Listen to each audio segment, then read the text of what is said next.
After reading this module, you shall be able to know about Rogers' view of the human nature, learn about the structure and development of personality, learn about the assessment techniques used by Rogers to analyze personality, analyze Rogers' theory of personality in comparison to others. Carl Rogers is the proponent of one of the most popular approaches of psychotherapy known as the client-centered therapy, which later came to be known as the person-centered therapy. Like Maslow, Rogers' theory is based on the principles of humanistic psychology, which emphasized on the optimistic view of human nature. Rogers' theories are not derived from laboratory experiments, but based on his working experiences with clients. Rogers majorly focused on the subjective experiences of the individual, as he felt that they serve as the basis of understanding human behavior. His approach was based on the concept of phenomenology, that is, understanding the person with reference to his immediate conscious experience.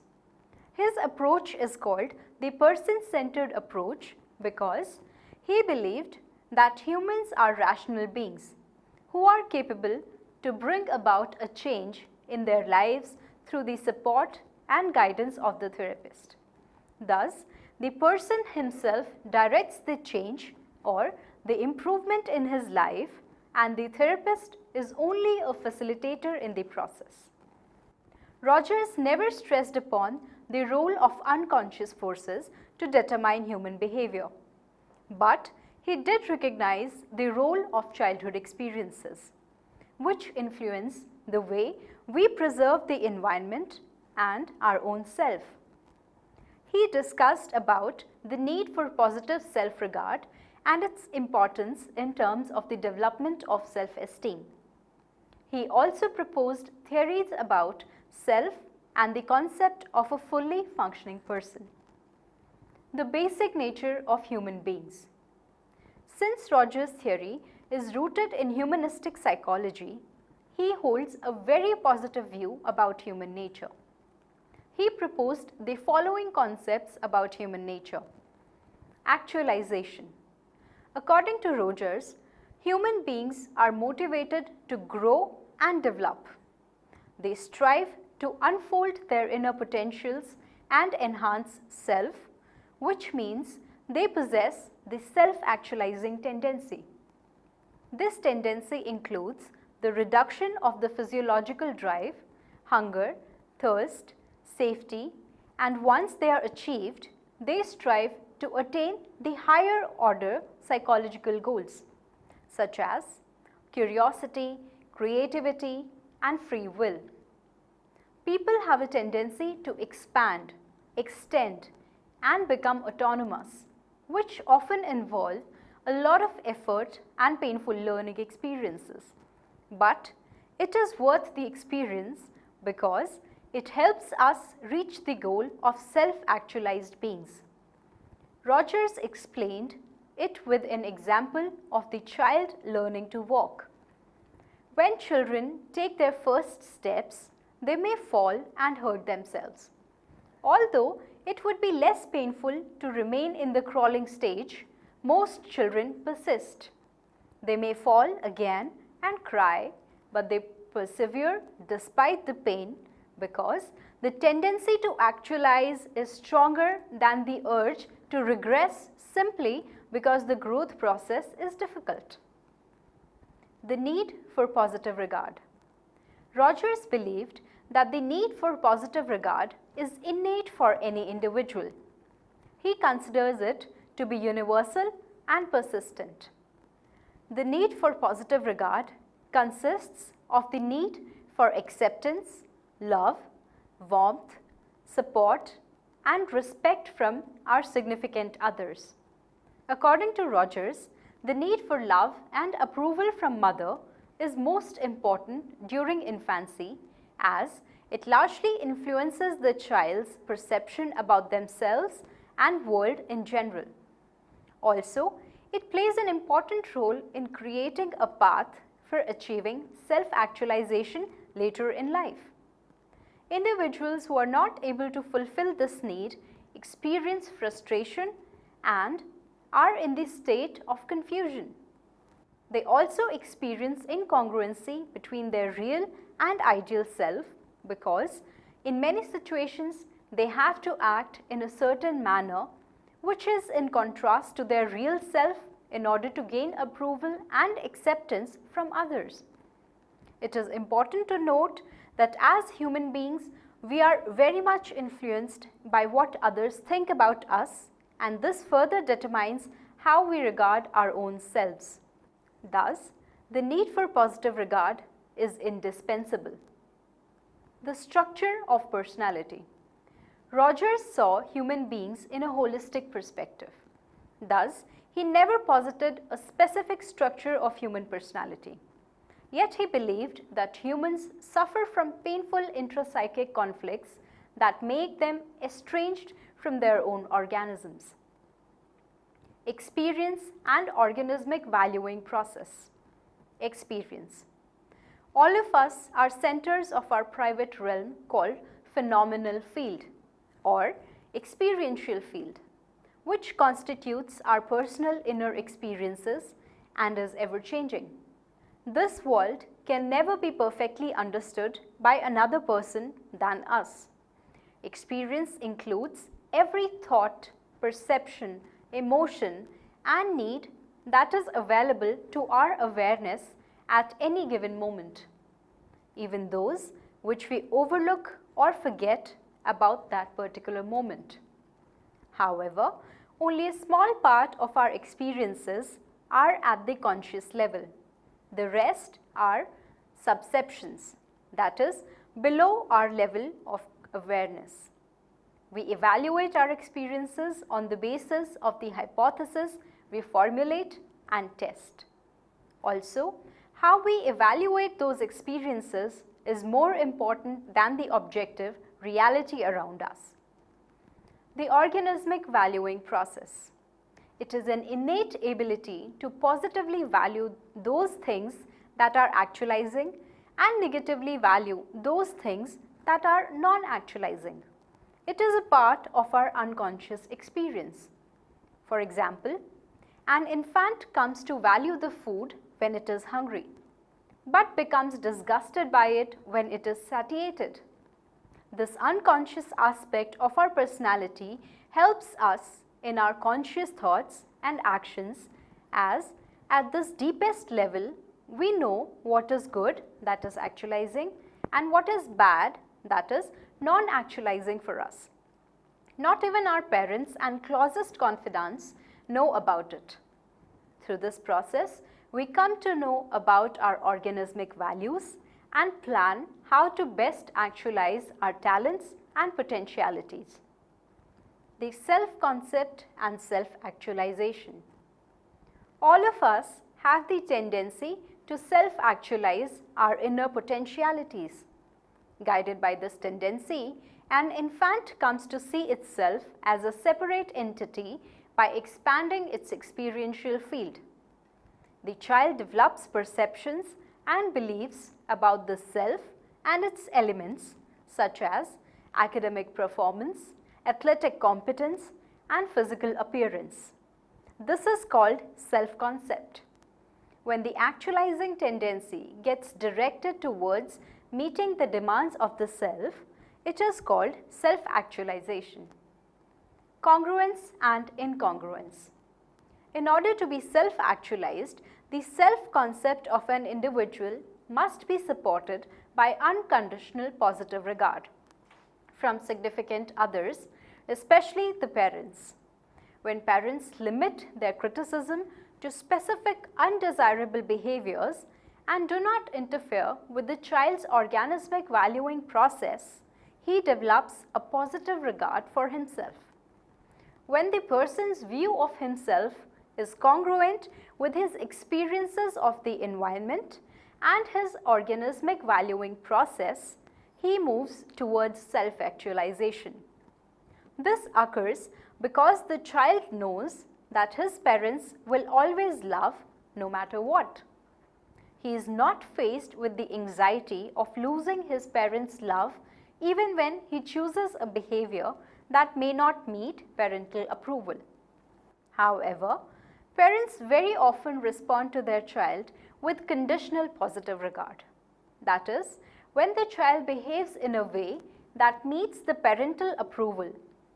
Because of this, the child gets confused and is faced with two choices: either to accept his true inner experience and face the shattering possibility of becoming unloved, or to succumb to temptation, disown his real feelings, and distort his experience in ways that will please others.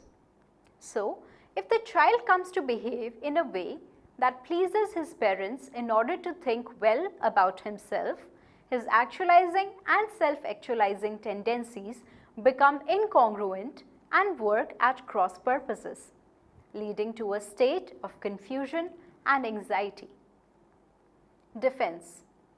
Rogers believed that we try to defend ourselves against the anxiety caused by the experiences that remind us of the incongruence between the self-concept and the organismic experience.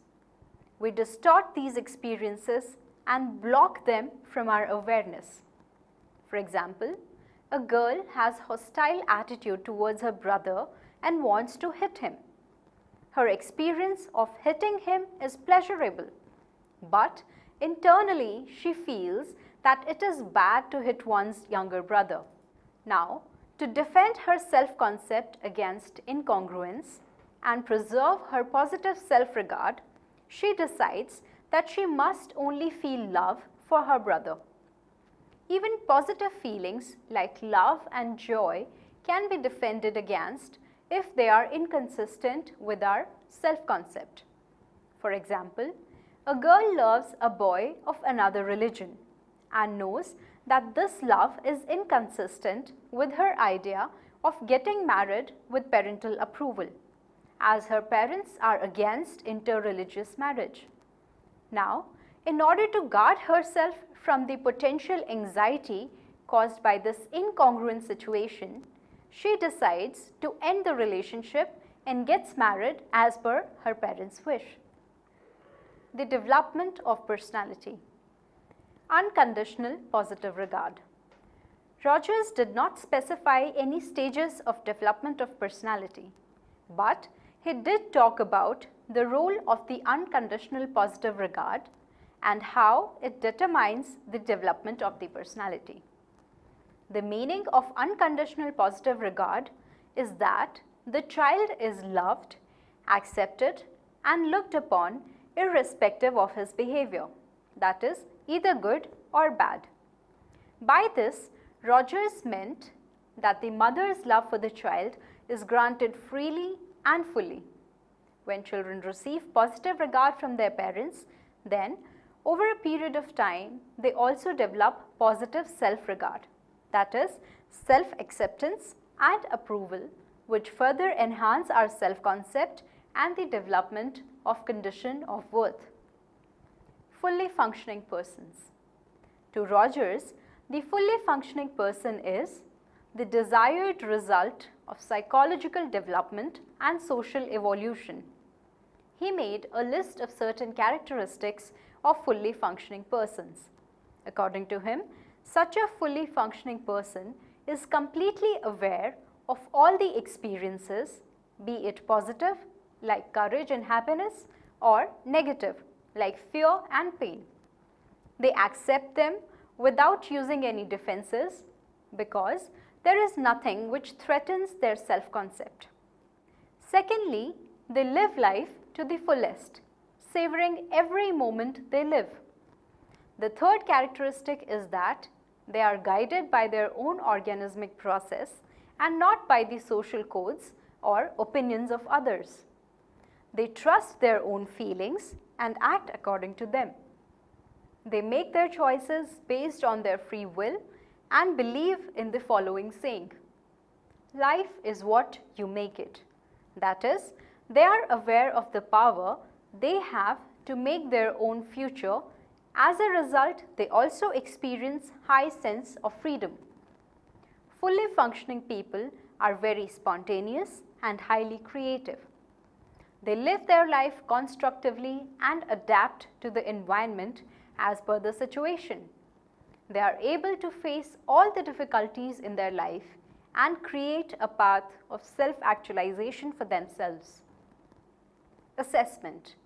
The only way, according to Rogers, to assess a person's personality is his or her subjective experiences, how he or she perceives them, and what meaning he or she gives to them.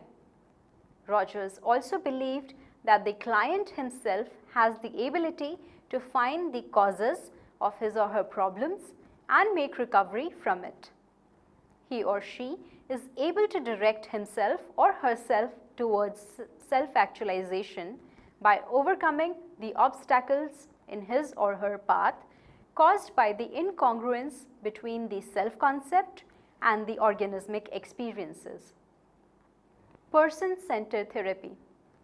Rogers believed that this is the only approach to assess an individual's personality. In this technique, the client is the center of attention and the role of the therapist is that of the facilitator.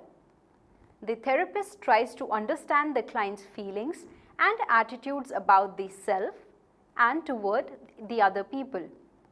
In order to understand the client's subjective experiences and his inner world, the therapist needs to be accepting and empathize with the client's feelings.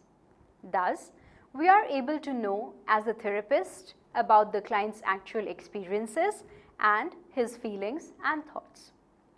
The unconscious experiences may be hidden, but by probing too much about them may lead the therapist to project his own feelings about the client's experiences. One major advantage, according to Rogers, of this kind of therapy is that it is not based on a predetermined specific structure. This allows the therapist to accept the client as he is and not to project his own feelings about it. The client can then freely talk about the feelings. Thus, we are not trying to fit the client in a mold. Rather, we are allowing the client to be on his own. This allows the client to maintain his inherent values and worth. Clients are active participants of their own healing process, which allows them to discover their true self and proceed on the path of self-actualization by perceiving the obstacles in their path. Encounter groups. Rogers believed that individuals can also achieve an enhanced psychological state and self-awareness in a group setting. He developed a technique called encounter group in the 1960s and early 70s for the purpose of bringing positive functioning and better health to a greater number of people. Group size ranges from 8 to 15 people. They typically meet 20 to 60 hours over several sessions. They begin with no formal structure or agenda. The group facilitator is not a leader in the usual sense. He or she establishes an atmosphere in which the group members can express themselves and focus on how others perceive them. The facilitator's job is to make it easier for members to achieve self-insight and become more fully functioning. Some people report feeling better and more aware of their true nature once they have participated in any encounter group. Rogers believed that most, though not all, participants would become more fully functioning. However, this kind of technique may not always be useful. Faith, Wong and Carpenter showed that larger groups that met more frequently produced more favorable outcomes than smaller groups that met less frequently. Psychological tests. Rogers did not use psychological tests to assess personality, nor did he develop any tests. He believed that the psychological tests tend to devalue the human experiences by treating them as constructs that can be quantified and measured.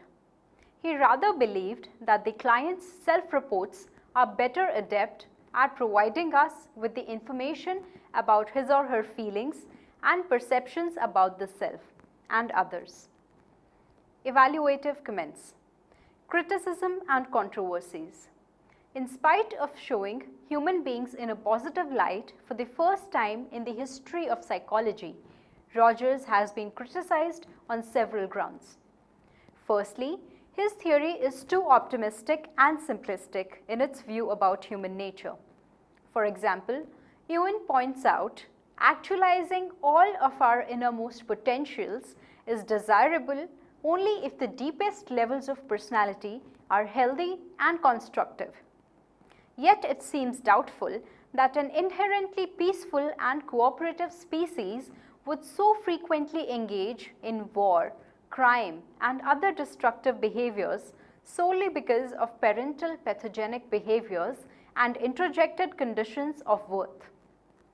Secondly, it is not always possible to bring about a positive change only through genuineness, unconditional positive regard, and empathy. Some amount of interpretation, childhood causes, and other standard procedures are also necessary to look at psychological problems and behavioral maladjustments. Thirdly, Rogers' theory does not present any distinct concepts from what has already been a focus of theories given by Horney, Sullivan, and Jung. Fourthly, his approach hardly changed in the last 20 years of his life, even though he himself believed that theories are expendable in light of new discoveries. Lastly, as he gradually accepted the unconscious processes, this raised doubt about the idea of self-concept being a conscious process and measuring only from the client's self-reports. Contributions. Rogers was the first psychotherapist who emphasized the sensitivity of the client-therapist relationship by placing importance on the client in the healing process and giving the role of facilitator to the therapist. Earlier, the client was only seen as a receiver of the therapy who had a passive role in his own recovery. But Rogers believed that the client has the important role to play here. He also unraveled the mysteries of the therapy sessions by becoming one of the first psychotherapists to tape record the sessions and publishing the verbatim transcripts. He added to our understanding of parental pathogenic behavior, which may lead to psychopathology. He also expanded on the concept of self, which proved to be one of the most widely studied constructs in psychological research. To some psychologists, Rogers' emphasis on healthy inner potentials represents an important alternative, or the third force. To some psychologists, Rogers' emphasis on healthy inner potential represents an important alternative, or third force, to psychoanalysis with its emphasis on the illicit aspects of personality, and behaviorism, which concentrates on observable behaviors. He was the first psychologist to see human beings in a positive light and focused on their inner potential to self-actualize. As Ewan summarizes the essence of Rogers' theory, to be psychologically healthy, each one of us must heed those positive inner potentials that are uniquely our own. Rogers was the major proponent of one of the most popular approaches to psychotherapy called the person-centered approach, which was based upon the principles of humanistic psychology. It takes a very positive view of the human nature. Basic nature of human beings. Actualization and need for positive regard. The self-actualization is a tendency to grow, develop, and strive to unfold their inner potentials and enhance self, while the need for positive regard is innate and consists of needs for acceptance, love, warmth, support, and respect from our significant others. The structure of personality. Rogers explained that each one of us is the center of our own private realm which consists of experiences, which consists of our every thought, perception, emotion and need, whether conscious or unconscious. We also have an innate ability to positively value those things that are actualizing and negatively value those things that are non-actualizing, which is called organismic valuing process. According to Rogers, experiences and organismic process are important components of our personality. He also talked about the concept of self, which includes our own beliefs and perceptions about our own self. If the self concept is congruent with the experiences and organismic processes that we have, the self gets actualized.